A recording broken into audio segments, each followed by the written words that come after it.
जब लग गुरु मिले न साचा, तब लग गुरु करो 10 पांचा। क्या गुरु बदल सकते हैं? क्या गुरु बदलने से पाप लगता है? अध्यात्म के इस मैदान में आखिर सही गुरु कौन है? गीता जी में वर्णित तत्वदर्शी संत कौन है? इन सभी प्रश्नों के उत्तर जानने के लिए अवश्य सुनिए जगत गुरु तत्वदर्शी संत रामपाल जी महाराज के मंगल प्रवचन। पहले पुराने समय में कांसी धातु के बेले थाली होते थे, तो उनको छुपाया करते थे। वर्षा के दिन घर में रख देते थे, कहीं बिजली ना गिर जाए, क्योंकि वो उस पर उसका अट्रैक्शन होता है। इसी प्रकार जो अच्छी आत्मा दृढ़ भक्त होते हैं, उन पर परमात्मा का विशेष आकर्षण होता है और उनको उस बिजली वाले सिद्धांत से प्राप्त होते हैं। आप जी आँखों देख रहे हैं उन पवित्र सदग्रंथों को जिनका केवल हमने नाम सुन रखा था। दास बता रहा था कि सन 1988 तक और सन 2001 तक दास ने वेदों का ये नहीं पता था ये कैसे होते हैं। वेद सुने थे और आज बच्चा बूढ़ा बुजुर्ग भाई बहन सब इन वेदों को पढ़ रहा है और समझ रहा है और इनके ज्ञान को घोट के सब न सुना रहा है। अब फिर देखिएगा और थोड़ा सा क्लियर करते हैं, फिर आपको कथा सुनाते हैं। ये ऋग्वेद मंडल नंबर 9 सूक्त 82 आप पढ़ रहे हो। आपने प्रथम मंत्र पढ़ा अभी, अब दूसरा पढ़ेंगे यहाँ पर। हे परमात्मन, उपदेश करने की इच्छा से आप, यानी ज्ञान देने के लिए उपदेश करने की इच्छा से आप महापुरुषों को प्राप्त होते हो। आप अत्यंत गतिशील पदार्थ के समान यानी बिजली की तरह चलकर हमारे आध्यात्मिक यज्ञ को प्राप्त होते हैं। आप कबीर देव हैं। इन्होंने सर्वज्ञ अर्थ गलत कर दिया। यदि यजुर्वेद का अर्थ कर दे तो उसने कैसे पहचानेंगे? कोई पुस्तक है अनमोल, तो ये कबीर देव हैं। आप कबीर देव हैं, शुद्ध स्वरूप हैं। हमारे पापों को दूर करके हे सोमन, हे अमर परमात्मा, हमको सुख दें। और फिर तीसरे श्लोक में मंत्र में 9 के 82 के 3 में, पवित्र युगों में रक्षा से आप प्राप्त होते हैं। जहाँ शास्त्र अनुकूल साधना होती है वहाँ परमात्मा उपस्थित रहते हैं गुप्त रूप में। पृथ्वी आदि लोकांतरों में गति करते हुए, सर्वव्यापक नहीं, ये तड़ंगाड़ा अपनी आप है। आप माने आप स्वयं गतिशील होकर विराजमान होते हैं, यानी आप स्वयं चलकर आते हो, गतिशील होकर आते हैं। अब परमात्मा भी यही कहते हैं कि चारों युगों में संत पुकारे, कूक कया हम हेल रे, हीरे माणिक मोती बरसे यो जग चुगता ढेल रे। वेद मेरा भेद है, मैं मिलूं वेदन से नहीं, और जौन वेद से मैं मिलूं वो वेद जानते नहीं। परमेश्वर ने कहा कि वेद कतेब झूठे नहीं भाई, झूठे हैं जो इनको समझे नहीं। फिर क्या कारण रहा? गुरु बिन काहू न पाया ज्ञाना, जो थोथा बुस छड़े मूड किसाना। गुरु बिन वेद पढ़े जो प्राणी, समझे न सार रहे अज्ञानी। ये सभी अज्ञानी थे क्योंकि इनको तत्वदर्शी संत नहीं मिले। और जब परमेश्वर आए थे इनका अज्ञान हटाने के लिए, तब ये अभिमानवश नहीं मानने ये ब्राह्मण ऋषि, इन्होंने अपना बैठा लिया और साथ में पूरे विश्व को गुमराह कर दिया, पूरे हिंदू समाज को गुमराह कर दिया, जिसका दुष्परिणाम आज हमारे सामने हो रहा है। जैसे हम मध्य प्रदेश में गए, हमारे भक्त ये पुस्तक बांटने के लिए, जबलपुर में ऐसा ही इन अज्ञानियों के भ्रमित किए हुए उन सब भोली आत्माओं ने हमारे भक्तों के साथ मारपीट की, जेल भिजवा दिए। कटनी में ऐसा ही किया, एक शहर है। और अब छिंदवाड़ा में 3-4 दिन हाहाकार करके, और जबकि सब अधिकारियों को पता है इस पुस्तक में कोई ऐसी गलत बात नहीं। सारी रात उन अधिकारियों ने पढ़ा है, SP, DC, कमिश्नर, IG ने हाहाकार तो उन्होंने ये तो मान लिया कि इसमें कोई ऐसी बात नहीं है, लेकिन दबाव में आकर झूठा केस बना के हमारे बच्चों को जेल भेज दिया। अब इसके पीछे हम नाराज नहीं होते इनसे, हमें मालूम है हम अपने स्वभाव को नहीं छोड़ सकते। जैसे एक संत नाव था दरिया में, साधु भक्त, बिच्छू आ गया डूबता हुआ और वो डूबे और उसने नीचे हाथ दिया पानी में, उसको निकालना चाहा, उसने डंक मारा, डंक मारती हाथ ऐसे दर्द हुआ, उसने नीचे छोड़ दिया, वो फिर डूबने लगा, उसको फिर उठाया, फिर डंक मारा, फिर उठाया, फिर डंक मारा, आखिर में उसने हिम्मत सी करके उसको पकड़ के यूँ बाहर फेंक दिया जल समेत। एक व्यक्ति स्नान कर रहा था, कोई ऐसे ही मनमुखी जो भक्त भगवान से परिचित नहीं था, वो कहने लगा भगत जी आप भी कति मूर्ख हो, अरे ये तेरा डंक मार रहा है और तू इसको बचाने की चेष्टा कर रहा है, चल एक बार होगी बात, मरने दे उसको, डूबने दे। तब संत ने कहा, भगत ने कहा कि भाई इसका स्वभाव ऐसा है कि भला करते भी ये बुरा करते हैं, और मेरा स्वभाव ऐसा है कि हम इनको डूबने नहीं दें, हम हमारे अंदर दया भरी पड़ी है। जब ये अपना स्वभाव नहीं त्याग रहा तो मैं कैसे छोड़ दूं अपने स्वभाव को, मैं हार माननीय को ना। तो पुण्यात्माओं, ये तो इन अज्ञानी ऋषियों ने बिच्छू बना दिए और अब ये डूब रहे हैं, हमारे पूर्वज डुबो दिए। अब हम सोच रहे हैं किसी प्रकार इनको इससे ऊपर उठाएं, और ये डंक मार रहे हैं और हम फिर भी चेष्टा कर रहे हैं और करते ही रहेंगे। कभी तो ये बाहर पड़ेंगे जाकर, कभी तो आंखें खुलेंगी इन बोली आत्माओं की, फिर रोया करेंगे बैठकर हमने जुल्म कर दिया, अपने भाइयों और बहनों के साथ ऐसा जुल्म किया।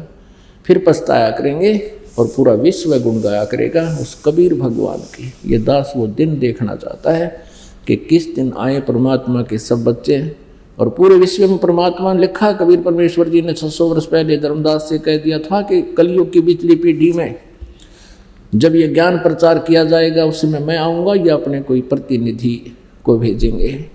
पूरे विश्व में मेरा ही ज्ञान होगा, मेरी ही भक्ति होगी, और कोई भक्ति विश्व में रहेगी नहीं। जो भक्ति करेगा तो यही करेगा। तो परमात्मा का वचन खाली नहीं हो सकता, मिट नहीं सकता, ब्रह्मांड नष्ट हो सकते हैं, परमात्मा का वचन खंड नहीं हो सकता। उस दिन की अब शीघ्र ही आने वाला है, ऐसा लगता है। परमात्मा के बच्चे कितने जागरूक हो गए।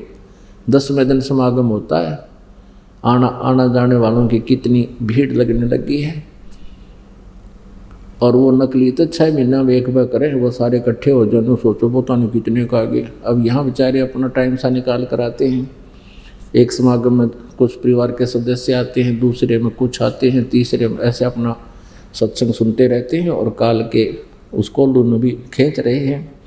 तो इस प्रकार अब वो दिन ऐसा लगता है शायद शीघ्र ही आ जाए और सभी सुखी होंगे, पूरे विश्व में शांति होगी। ये हाहाकार मच रही, जजों के बारे में भी ये हाहाकार मच रही है कि कुछ जज भी भ्रष्ट हो गए। बता फिर कहाँ रह गया ये संसार में। इन जनता और राजनेताओं का पीड़ित किया हुआ व्यक्ति कोर्ट की शरण में जाता है और वहाँ कोई किसी भ्रष्ट जज का चढ़ जाए तो वो उसका नाश कर देता है। तो ये माया के लिए पैसे की आग लगी सबका है, दीन धर्म खत्म होने लगे। तो फिर क्या होगा कि ये हवस खत्म हो जाएगी। सतगुर मिला तो इच्छा मेट पद्मल पदे समाना, और चल हंसा उस लोक पठाऊं जो आज मरस था। आज जो माया को जोड़ना चाहते हैं, फिर इससे हाथ जोड़ेंगे कि यह घड़ी ना आवे। हाथ जोड़ना पड़ेगा, भगवान हमने घड़ी नहीं चाहिए। सिर्फ टाइम पास करना ही आपको दिखाई देगा। तो प्रसंग चल रहा है कि आपको दिखाते हैं कबीर इज गॉड, और वो परमात्मा ऐसी लीला करता है जो वो पहले कर चुके हैं, प्रत्येक युग में करते आए हैं। आज उस परमेश्वर को पहचानने के लिए कौन तथा कैसा है भगवान, ये हमारे सदग्रंथ प्रमाणित कर रहे हैं, प्रमाणित हैं। इनको हम सच पहले से ही मानते आ रहे हैं। अब देखिएगा ऋग्वेद मंडल नंबर 9 सूक्त नंबर 20 का ये मंत्र नंबर 1। इसमें स्पष्ट लिखा है कबीर देव, देव माने परमेश्वर, कबीर देव वह परमात्मा कबीर देव है। यहाँ लिखना चाहिए था यजुर्वेद की तरह है, वो कबीर देव है और सबका रक्षक है, विद्वानों की तृप्ति के लिए ज्ञान को देता है, सहनशील है, संपूर्ण दुष्टों को संग्राम में तरकृष्ट करने वाला है, यानी आध्यात्मिक ज्ञान में सबको पराजित कर देता है वो परमात्मा। आप परमात्मा जिन जिन महापुरुषों को मिले उनमें से अभी आपको नाम बताए थे, उनमें से एक हैं जो परमात्मा उन दृढ़ भक्तों को, अच्छी आत्माओं को मिलते हैं। उनमें से एक दादू साहेब जी हैं। दादू साहेब जी 7 वर्ष के थे, बच्चों में खेल रहे थे गांव से बाहर बनी में। परमात्मा कहते हैं गोता मारूं स्वर्ग में, जा बैठूं पाताल, कह कबीर ढूंढता फिरूं अपने हीरे मोती लाल। अब उसी विधान से कि जो जन मेरी शरण है, ताका हूँ मैं दासे, गेल गेल लाग्या फिरूं जब तक धरती आकाशे। पुण्यात्माओं, जो पुण्यात्मा एक बार परमात्मा की शरण में आकर इस नाम से जुड़ गया और गुरुद्रोही हुआ नहीं, भक्ति ना की कुछ की, वो रह गया काल के जाल में। फिर उसका जन्म बिरान माटी तो नहीं है, परमात्मा फिर भी उस प्यारी आत्मा के साथ रहते हैं। इसी दृष्टिकोण से 7 वर्ष की आयु में जब दादू साहब जी थे, परमात्मा आए जिंदा महात्मा के रूप में। उनसे बातचीत की। अपनात्माओं, जैसे बच्चे जो पिछले संस्कारी होते हैं, बचपन से ही बहुत अच्छे श्रद्धालु होते हैं, दयालु होते हैं।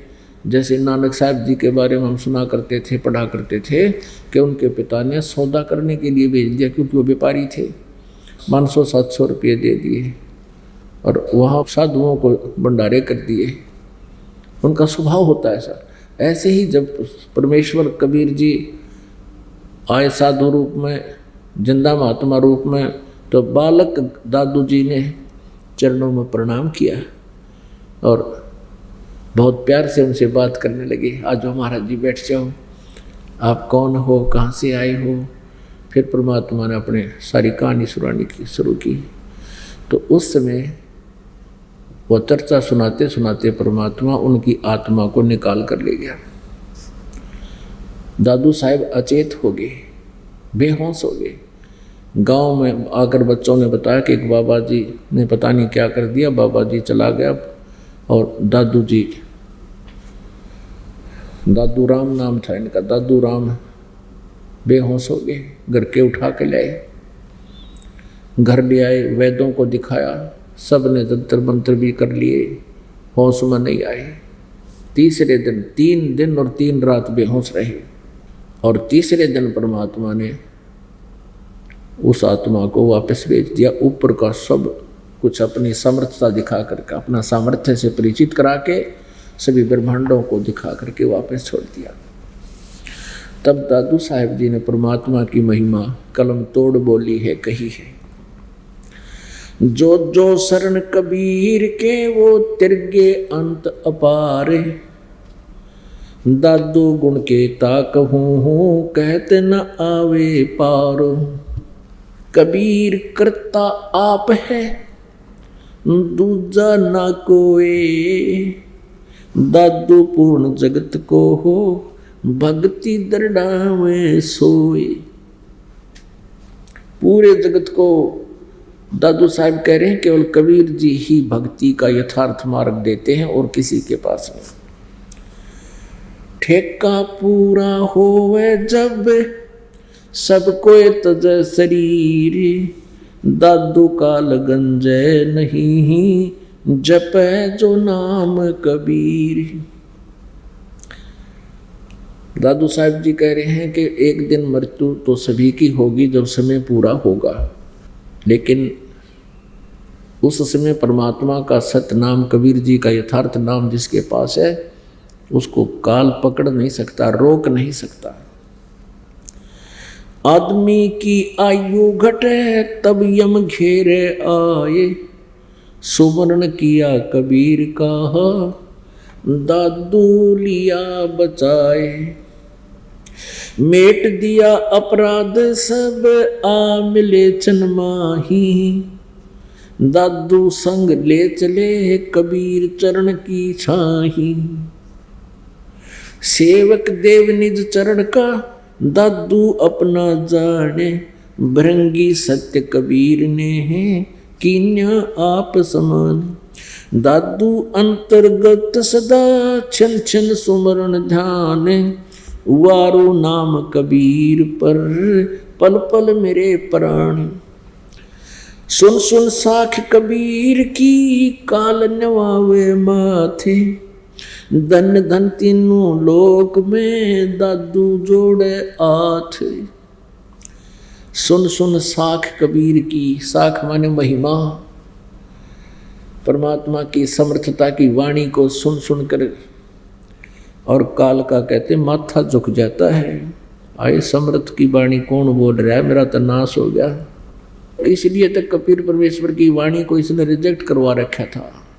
और जो परमात्मा कबीर जी की वाणी भी पढ़ते हैं वो भी बहुत सी आपदाओं से बच जाते हैं, लेकिन मोक्ष होगा पूरा कोर्स करने से, पूरा ही। जैसे कोई रोगी है, उसको कोई पीने की दवाई, कैप्सूल, टैबलेट्स दे रखी, वो सारी ही खानी पड़ेंगी। तो ऐसे परमात्मा को पाने के लिए 3 मंत्र का जाप, यज्ञ, जो 5 यज्ञ, दान धर्म सेवा सत्संग श्रवण, ये सभी करने पड़ते हैं। सुन सुन साख कबीर की काल नवावे माथ, मस्तिष्क नवा लेता है काल, नीचा कर लेता है। दन दन हो तीनों लोक में दादू जोड़े हाथ, केरी नाम कबीर का ये विखम काल गजराज, दादू भजन प्रताप से ये भाग्य सुन के आवाज। अब क्या बताते हैं 21 ब्रह्मांड में। अब जैसे गीता जी अध्याय नंबर 15 के श्लोक नंबर 16 और 17 में 3 भगवान क्लियर कर दिए इसने, सरपुरुष, अक्षर पुरुष, और तीसरा उत्तम पुरुषत्व अन्य है। पुरुषोत्तम तो कोई और है, वो तीनों इन दोनों से अलग है, सरपुरुष और अक्षर पुरुष से, और वही तीनों लोकों प्रवेश करके सबका धारण पोषण करता है, और वही वास्तव में अविनाशी है, उसी को परमात्मा कहा जाता है।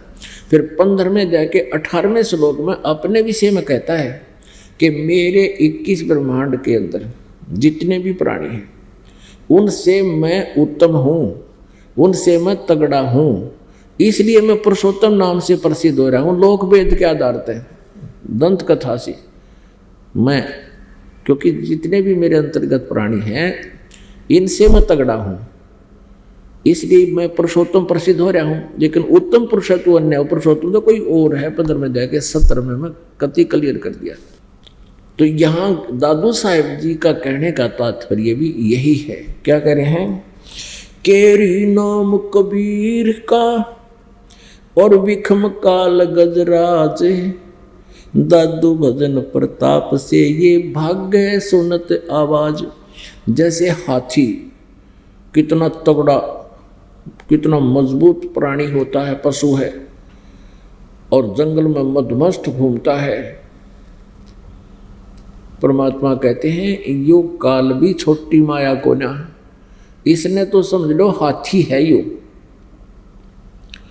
और हाथियों में भी गजराज, यानी हाथियों का भी राजा सबसे तगड़ा, क्योंकि जिसमें शक्ति ज़्यादा हो वो राजा होया करे। इस काल के लोग का भी धान है, जिस दौरा 10 लठ ज़्यादा हो गए वो राजा हो गया, जिसके पास सेना घनी होगी वो राजा हो गया, जिसकी पहले अपनी ताकत जिसके पास अधिक होती थी वो राजा होता था।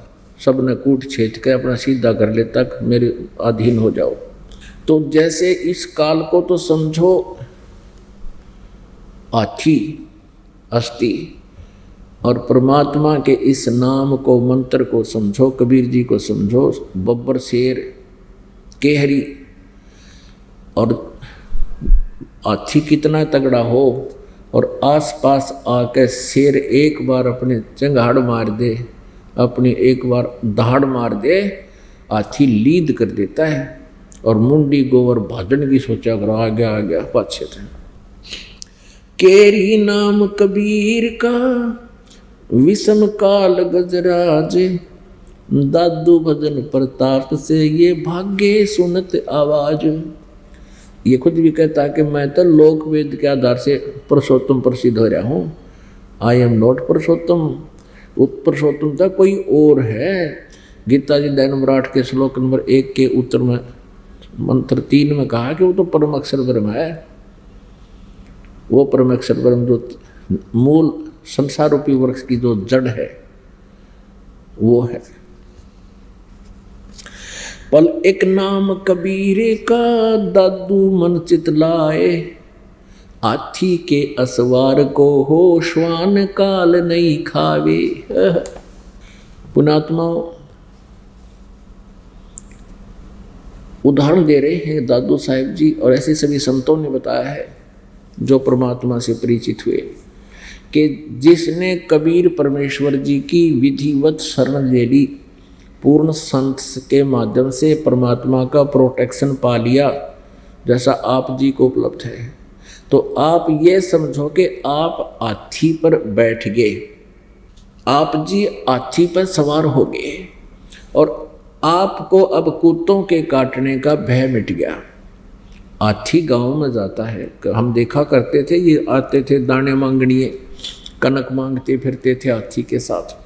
तो गांव के तकरीबन उस एक कॉलोनी के सारे कुत्ते इकट्ठे हो गए और हाथी को देख कर विशाल काय, और उसने नो सोचा करते यू के आ गया, उसने भौंक्या करते कम से कम 20-20, 30-30, 50-50 कुत्ते इकट्ठे हो जाते, पर हाथी से वो 50 फुट दूर रहते थे। अब जैसे आपको बताना चाहते हैं दादू साहब जी कि आप जी कबीर जी का नाम लेकर के ऐसे समझो हाथी पर बैठ गए, और काल में समझो कुत्ताई भी। उदाहरण दे रहे हैं, डिफरेंस बता रहे हैं शक्ति और पावर और प्रोटेक्शन का। आप हाथी पर बैठ गए और काल को समझो कुत्ता। अब हाथी पर बैठे व्यक्ति को कुत्ता किसी प्रकार से भी हानि नहीं पहुंचा सकता, यानी उसकी रेंज से, उसकी पहुंच से बाहर हो गए आप। कुत्ता प्रथम तो हाथी के निकट नहीं आ सकता, आ जा तो ऊंचाई गणी, और एक सूंड मार दे तो उसका टट्टी पेशाब निकल जाए कुत्ते का। तो क्या बताते हैं, पल एक नाम कबीरे का दादू मन चितलाए, हाथी के असवार को स्वान काल नहीं खाए। आप काल के रेंज से, पहुंच से बाहर हो गए जिन्होंने परमात्मा का नाम ले लिया। लेकिन मर्यादा में रहोगे तो बचोगे। यदि आप हाथी से नीचे कूद गए, छलांग लगा गए, यदि आपने मर्यादा तोड़ दी, नाम खंड हो गया, भगवान की शरण आपसे हट गई। पंजा दस्त कबीर का सिर पर रखो हंस, यम किंकर चंपे नहीं तुम्हारा उधर जात है वंश।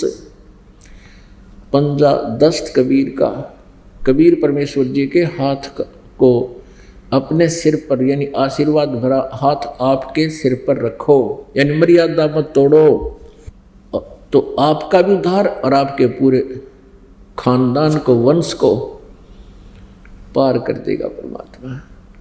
तो ऐसे हाथी के ऊपर बैठे हुए व्यक्ति को काल, कुत्ता हानि नहीं कर सकता, काल रूपी कुत्ता। और आप हाथी से नीचे पड़ गए, नीचे उतर गए तो काट के खा जाएंगे, वो तो नरे पीछे लग रहे हैं। सुमरत नाम कबीरे का कटे काल की पीड़, दादू दिन दिन ऊंचा होवे परमानंद सुखसीर। दादू नाम कबीर की जो कोई लेवे ओट, तिनको कभू लागे नहीं ये काल बदर की चोट। अब दादू साहब जी कह रहे हैं कि जो परमेश्वर कबीर जी की ओट में आ गया, उनकी आड़ ले ली, शरण ले ली, उनको काल के अटैक नहीं होंगे। काल के अटैक कैसे होते हैं? अब ये क्या करता है, जब तक इस पुण्यात्मा के पुण्य साथ हैं तब तक ये कितने तो जुल्म करो और कितनी उच्च पदवी प्राप्त कर लो, और जिसमें इसकी बैटरी डिस्चार्ज हो जाएगी, पुण्य समाप्त हो जाएंगे, भविष्य में कोई सत साधना इसके पास नहीं है, प्राणी के पास, फिर तुरंत अटैक कर देगा, इसको मार देगा। कबीर परमेश्वर जी कहते हैं, कहाँ जन्मे पाले पोसे, खूब लड़ाए लाडे, ना जाने इस देह के, कहाँ खंडेंगे आड़। परमात्मा कहते हैं कि देखो, हमें समझाना चाहते हैं, माता पिता ने तुमको कितने प्यार से पाला पोसा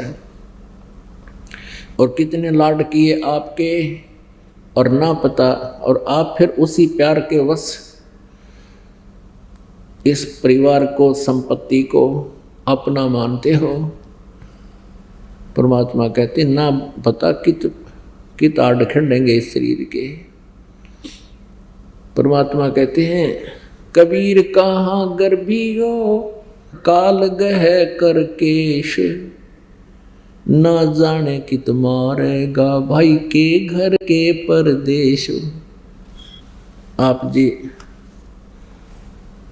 परमात्मा के इस ज्ञान से प्रभावित हो जाते हो, होना चाहिए, क्योंकि आपको डर लगना चाहिए कि भगवान इतनी दूर से आकर परमेश्वर हमें क्या बताने आए थे, और क्या वो कोई भाट नहीं थे, कोई डूम नहीं थे, उनका कोई उद्देश्य रोजी रोटी का धंधा नहीं था, वो तो अपने कपड़ा बन के खुद खाया करते थे और शेष बचे हुए को भंडारा करते थे।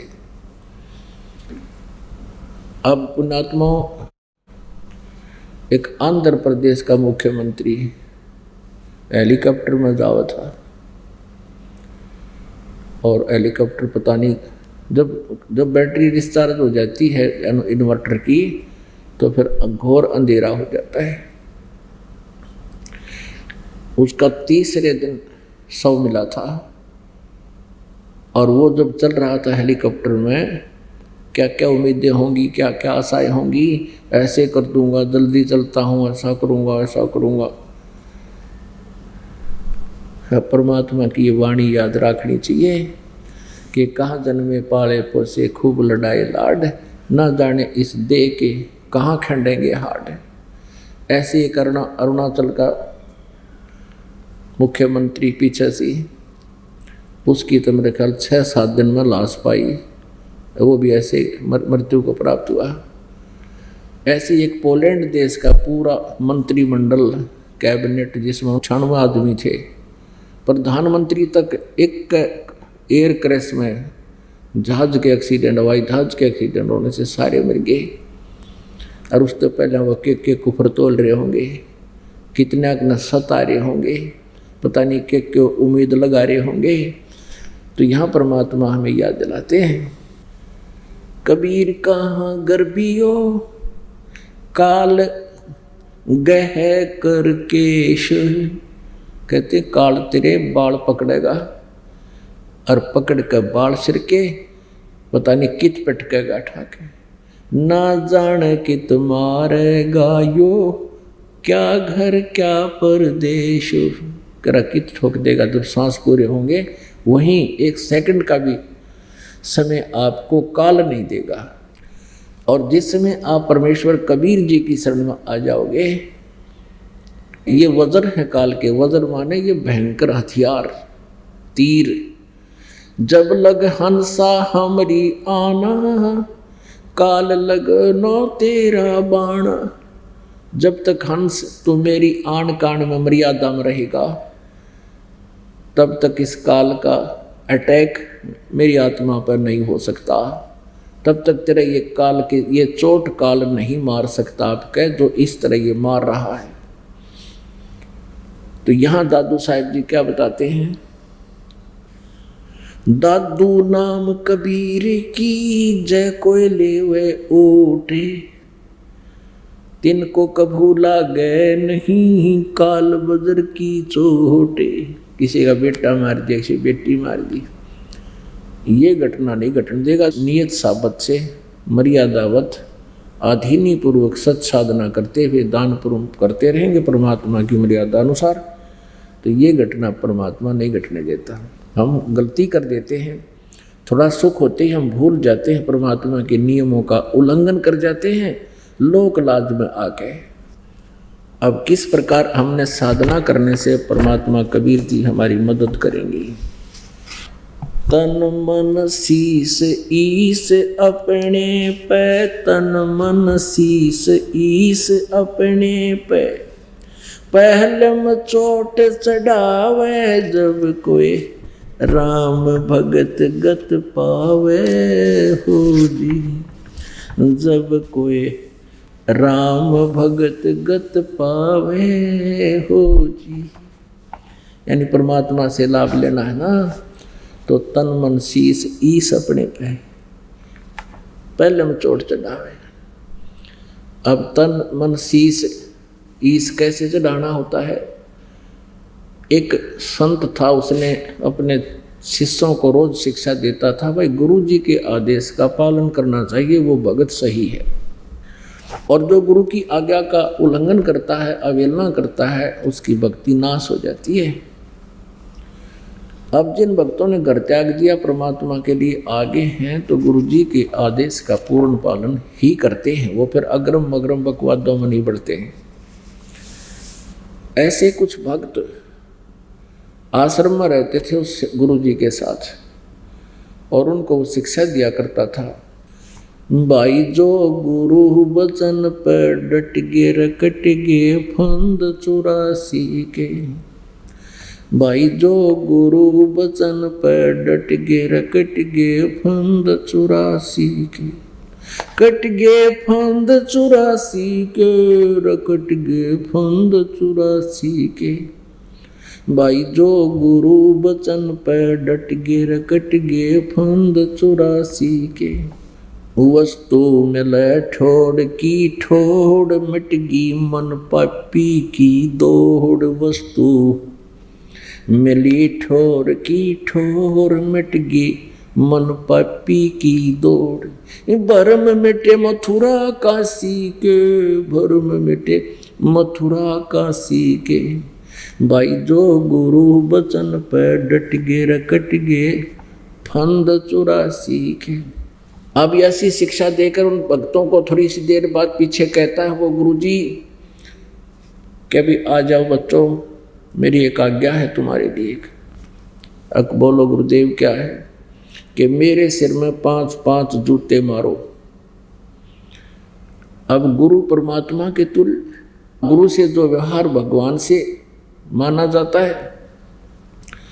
अब वो 5-7 भगत सारे सख्ते में आ गए, कति पत्थर हो गए। अब क्या करें, आज्ञा का पालन ना करें तो भक्ति नाश, और गुरु जी की तरफ हाथ कर दिया, हमारा जैसा दुष्ट नहीं कोड लगे, चुप हो गए। गुरु जी ने कहा अरे क्या शिक्षा दे रहा था, भाई गुरु जी की आज्ञा का पालन कीजिए नहीं तो भक्ति नाश हो जाती है। तो कुछ एक ने तो मन में सोच लिया भाई गुरु जी की तरफ हाथ नहीं हो सकता, भक्ति नाश हो चाहे ना हो। एक बुद्धिमान था खड़ा हुआ, जूता निकाला और गुरु जी के निकट पहुंचकर अपने सिर में 5 मारे पट्टाए पट। अब गुरु जी कहने लगे भाई डंडी मत मारे, मैंने तेरे सिर में नहीं कहा, मेरे सिर में कहा, मेरे मार। तब उस चेले ने कहा शिष्य ने कि गुरुदेव ये दास का शीश भी तो आपका ही है, क्या इसको आप दूसरा समझते हो? तो पुण्यात्मा ऐसे कहते सिर सौंप्या गुरुदेव को, सफल हुआ ये शीश, नित्यानंद इस शीश पर आप बसे जगदीश। जब भगवान के हवाला कर दिया, आप रुखाड़ा होगा इसका, या माटी का महल, ये तो खत्म होना ही होना है। लेकिन परमात्मा की शरण में नो काल के द्वारा डिस्टर्ब नहीं हो सकता।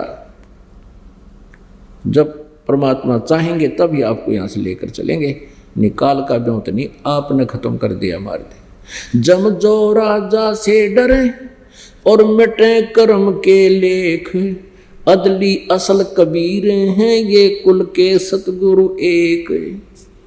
जैसे दादू साहिब जी को मिले परमात्मा, जैसे नानक साहिब जी को मिले, ऐसे ही आदरणीय गरीबदास साहिब जी को मिले थे। छुडानी वाले को, गांव छुडानी जिला ददर हरियाणा वाले को, उन्होंने कहा था कि जम जोरा, जम माने ये यम काल, जोरा माने मौत, जम जोरा जा से डरे मिटे कर्म के लेख, आपकी आयु भी बढ़ा देता वो परमात्मा, वेद गवाही देते हैं। और अदली असल कबीर है, अदली माने न्याकार, न्याकारी, असली माने वास्तव में परमात्मा कबीर जी ही हैं। न्याकारी भी वही हैं और सबके सतगुरु भी वही हैं, सबको तत्व ज्ञान देने वाले भी वही हैं।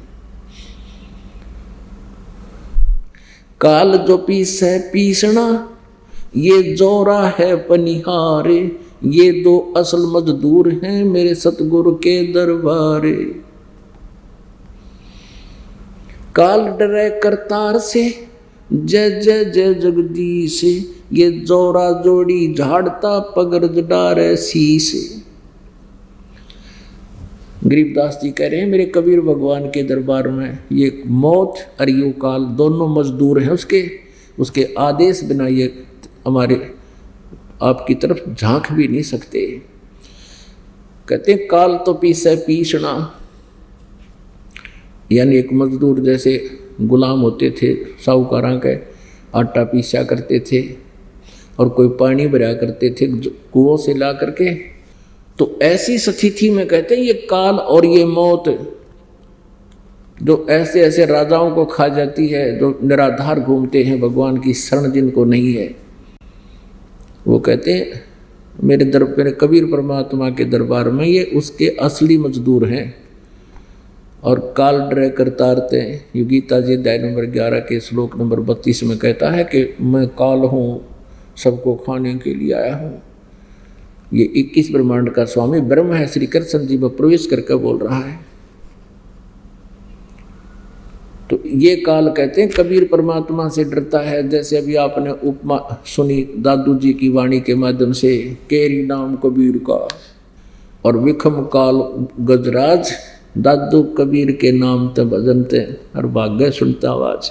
वही गरीबदास जी कह रहे हैं कि काल डरे करतार से, करतार कौन? कबीर जी। अनंत कोट ब्रह्मांड का एक रति निभार और सतगुरु पुरुष कबीर हैं, कुल के सज्जनहार। तो ऐसे समर्पित हो परमात्मा के चरणों में, फिर देखना मालिक की लीलाओं को। तन मन शीस ईस अपने पे, तन मन शीस ईस अपने पे, पहलम चोट चढ़ावे जब कोई राम भक्त गत पावे हो जी, जब कोई राम भक्त गत पावे हो जी। सतगुरु तिलक अजप्पा माला युक्त जटा रखवावे, सतगुरु तिलक अजप्पा माला युक्त जटा रखवावे। जत को पीन सत का चोला भीतर भेख बनावे, जब कोई राम भक्त गत पावे हो जी, जब कोई राम भक्त गत पावे हो जी। लोक लाज मर्याद जगत की तृण ज्यों तोड़ बगावे, लोक लाज मर्याद जगत की तृण ज्यों तोड़ बगावे। कामनी कनक जहर कर जाने वो शहर अगमपुर जावे, जब कोई राम भक्त गत पावे हो जी, जब कोई राम भक्त गत पावे हो जी। जो पति बरता पति से राती आन पुरुष ना भावे। जो पति भरता पति से राती आन पुरुष ना भावे। बस पीहर में सुरत प्रीतम में न्यो कोई ध्यान लगावे। जब कोई राम भक्त गत पावे हो जी। जब कोई राम भक्त गत पावे हो जी। निंदा सतुति मान बढ़ाई मन से मार गिरावे। निंदा सतुति मान बढ़ाई मन से मार गिरावे। अष्ट सिद्धि की अटक न माने आगे कदम बढ़ावे। जब कोई राम भक्त गत पावे हो जी। आशा नदी उलट के डाटे आडा बंध लगावे। आशा नदी उलट के डाटे आडा बंद लगावे। बहुजल खार समुंदर में बहुड़ न खोड़ मिलावे। जब कोई राम भक्त गत पावे हो जी। भाई गगन महल गोबिंद गुमानी पलक माही पहुँचावे। गगन महल गोबिंद गुमानी पलक माही पहुँचावे। नितानंद माटी का मंदिर ये नूर तेज हो जावे। जब कोई राम भक्त गत पावे हो जी। जब कोई राम भक्त गत पावे हो जी। अब ये नित्यानंद जी जो थे ये विष्णु जी के उपासक थे और एक गुमानी दास नाम के वैष्णु परंपरा के संत से उपदेश ले रखा था। फिर इसने साथ साथ कबीर परमेश्वर जी के ग्रंथ का भी अध्ययन कर लिया। इसने फिर अपनी वो खिचड़ी ज्ञान से मिला मिलू के महिमा तो सतलोक की गाने की चेष्टा की है, लेकिन वो सतनाम वास्तविक मंत्र ना होने से ये वो यथार्थ स्थान प्राप्त नहीं कर सके। फिर भी हमने इन्होंने जो मार्गदर्शन किया है इसका बहुत कुछ अच्छा निष्कर्ष हम अपने हिसाब से निकाल लेंगे। इसमें वही परमेश्वर के द्वारा बताई हुई वाणी है कि लोक लाज ना कीजिए निर्भय हो रहिए और यो मन भक्त संत को दीजिए तो गोविंद पाइए। उसी के आधार से ये क्या कह रहे हैं, परमात्मा के पाने में सबसे पहले क्या बताते हैं, सतगुरु तिलक। तिलक लगाते हैं ना कि सबसे आदरणीय स्थान होता है माथा मस्तिष्क, यहाँ तिलक लगाते हैं। कहते हैं इस तिलक की जरूरत को ना अपने गुरुदेव को सिरोधार्य रख, गुरुदेव को ही तिलक समझ ले। माथे के मोड़ तिलक गुरु जी को इतना सत्कार दे, तू इतना अपना उसको तिलक के रूप में सबसे आगे रखे। सबसे पहले तिलक दिखाई देता है भगत का, तो कहते हैं गुरु जी को इतना सत्कार दे तू। और अजप्पा माला सांस का सिमरण हो। और ये ऊपर बड़ी बड़ी जटा रखाने से नहीं, सत साधना की जटा रखा। और जत को पिन सत का चोला, यानी अपना धर्म पर रहे। जैसे यति पुरुष होता है, जति सती बोलते हैं जिसको। सती वो बहन होती है, पति भरता स्त्री, और जति जो एक पत्नी व्रत रखता है उसको जति बोलते हैं। तो ऐसे ही परमात्मा के अतिरिक्त अन्य किसी देव भगवान से किसी प्रकार की आध्यात्मिक लाभ की इच्छा मत रखना, नहीं तो तू जतपने से गिर जाएगा, यानी पति भरता पद से गिर जाएगा। फिर क्या बताते हैं, लोक लाज मर्याद जगत की तरण ज्यों तोड़े बगावे। सबसे बड़ा दुश्मन है ये लोक लाज। और कहते हैं इसको जैसे डिकड़ा सा तोड़ेगा फेंक दे इस लोक लाज का, तब भगवान के निकट आएगा। परमात्मा कहते हैं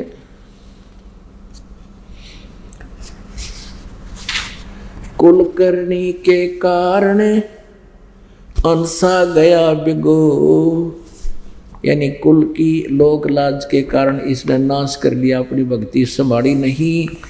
और कहते हैं फिर ये कुल के कर लेगा जब तू चार पाया का हो।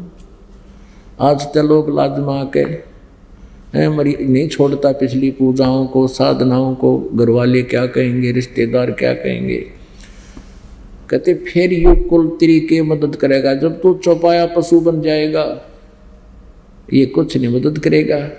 और ये साधना और ये दृढ़ता तेरी सदा काम देगी। अब मीराबाई का भी इतिहास आप देखते हो, कितना उसने संघर्ष किया अपने ज्ञान होने के बाद। पहले तो मंदिर में जाया करती थी, फिर परमेश्वर कबीर जी और रविदास जी उनको सत्संग करते हुए मिल गए जब वो मंदिर से आ रही थी। उसके बाद उसकी इतनी दृढ़ होगी कि सचमुच परमात्मा कोई और है। और उन्होंने पहले रविदास जी से उपदेश लिया, फिर परमेश्वर। अब रविदास जी से उपदेश इसलिए लिया, दिलवाया परमेश्वर ने कि वो ठाकरों की लड़की थी, रविदास जी चमार जाति से थे, इसकी फड़क निकाल दें, कहीं इसके अंदर जाति अभिमान ना रह जा। और अभिमान जीव का शत्रु है, किसी भी प्रकार से, किसी भी दृष्टिकोण से मान बढ़ाई आगे तो भगवान साथ नहीं देता। तो मीराबाई भी पक्की थी। जब रविदास जी ने कहा कि बहन मैं चमार जाति से हूँ और आप ठाकुरों की बेटी है, कल ने देख लिए दुनिया तुझे जीने नहीं देगी, कहा मुझे गुरु बनाने आ गई तू।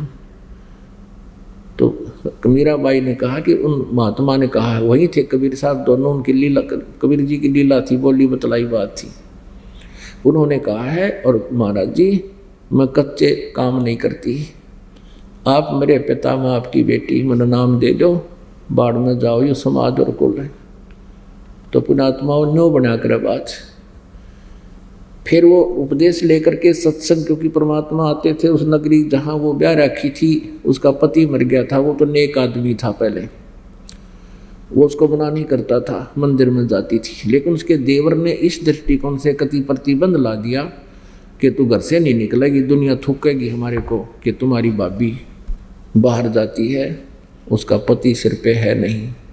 लेकिन पहले तो मंदिर में जाया करती, फिर वो जान लगी रात ने भी सत्संग में, तो उसको जान से मारने का प्रयत्न किया, विष पिला दिया मीराबाई को उसने, और विष भी पी गई डरती, भाई कोई बात ना, कहता या तो पी लेना, तलवार से काटूंगा। मीरा ने सोचा तलवार से दर्द होगा, विष पी लेती हूँ, मौत तो क्यों करे, मारे तो गाय है। विष पी लिया, नो की नो बैठी। कहते हैं मीराबाई को मारने लागे, जहर का प्याला प्यारे, पीवत ही अमृत हो लाग्या, हो गया सर्द ही यारे। कहाँ तो वो जहर इतना भयंकर पिला दिया और अमृत जैसा हो गया परमात्मा की कृपा से, नहीं मरी। और भी बहुत से प्रयत्न करे पर वो नहीं मरी। अंत में मीराबाई की माँ को बुला लिया उसने, उसके देवर ने, राजा था वो, और कहा मौसी तुम्हें समझा दे, इसने हमारी इज्जत का नाश कर दिया। पहले दिन में मंदिर में जाती थी, अब रात में सत्संगों में जाती है। अब संसारिक लोग तो इतनी ही बात जानते हैं। मीराबाई की माँ क्या कहती है, सत्संग में जाना मीरा छोड़ दे, सत्संग में जाना मीरा छोड़ दे, हाय मारी लोग करें तकरार, सत्संग में जाना मीरा छोड़ दे, हाय मारी लोग करें तकरार, सत्संग में जाना मीरा। अब मीराबाई क्या कहती है, सत्संग में जाना मेरा ना छोटेरी, सत्संग में जाना मेरा ना छोटेरी, हारी चाहे जड़ के मरो संसार, सत्संग में जाना मेरा ना छूटेरी, हारी चाहे जड़ के मरो संसार, सत्संग में जाना मेरा ना छूटरी।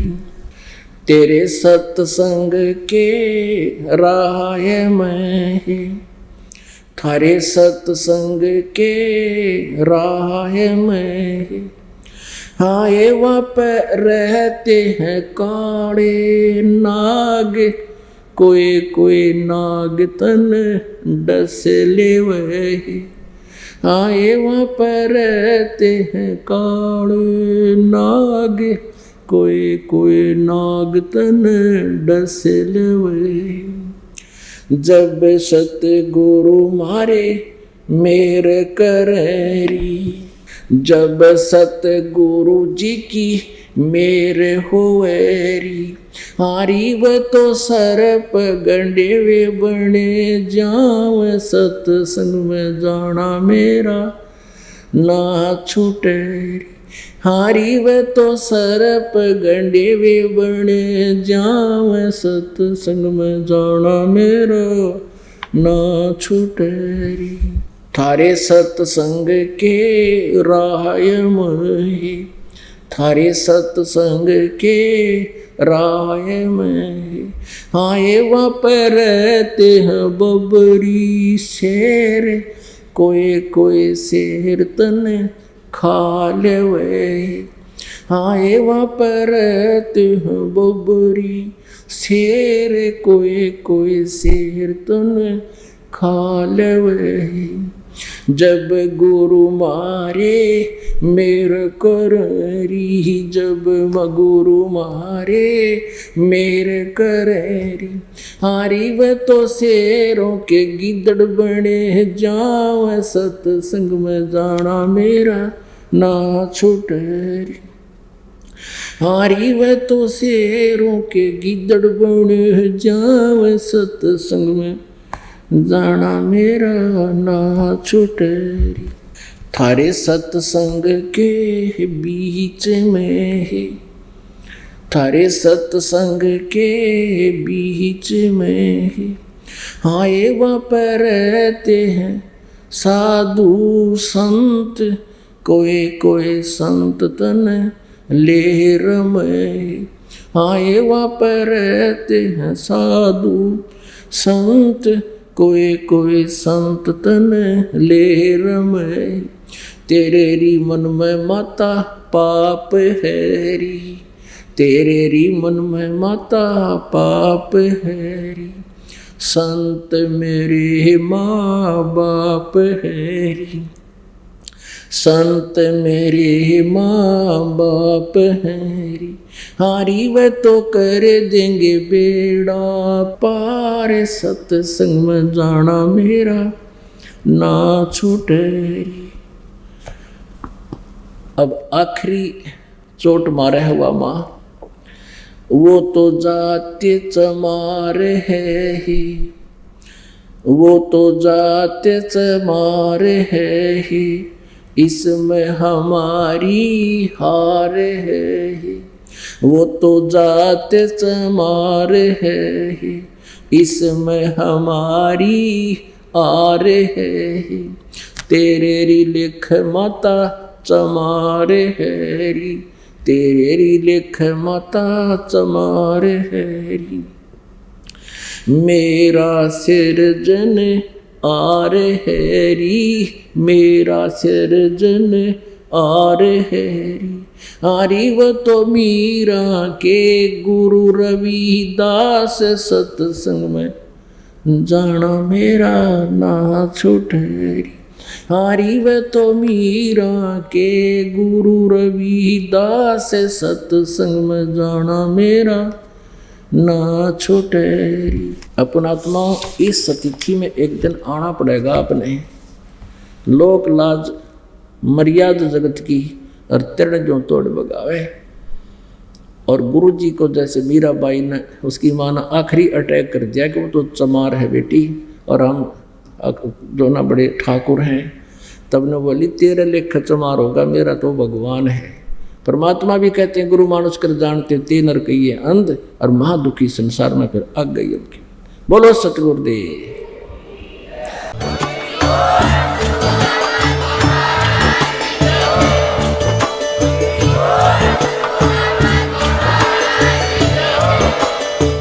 सुन रहे थे जगत गुरु तत्वदर्शी संत रामपाल जी महाराज जी के मंगल प्रवचन। अधिक जानकारी के लिए विजिट कीजिए हमारी वेबसाइट www.jagatgururampalji.org। संत रामपाल जी महाराज जी के शुभ आशीर्वाद से पूरे विश्व भर में 500 से भी ज्यादा नाम दीक्षा केंद्र हैं, जिन पर संत रामपाल जी महाराज जी द्वारा ऑनलाइन निशुल्क नाम दीक्षा दी जा रही है। अपने नजदीकी नाम दीक्षा केंद्र का पता करने के लिए संपर्क करें 8222880541।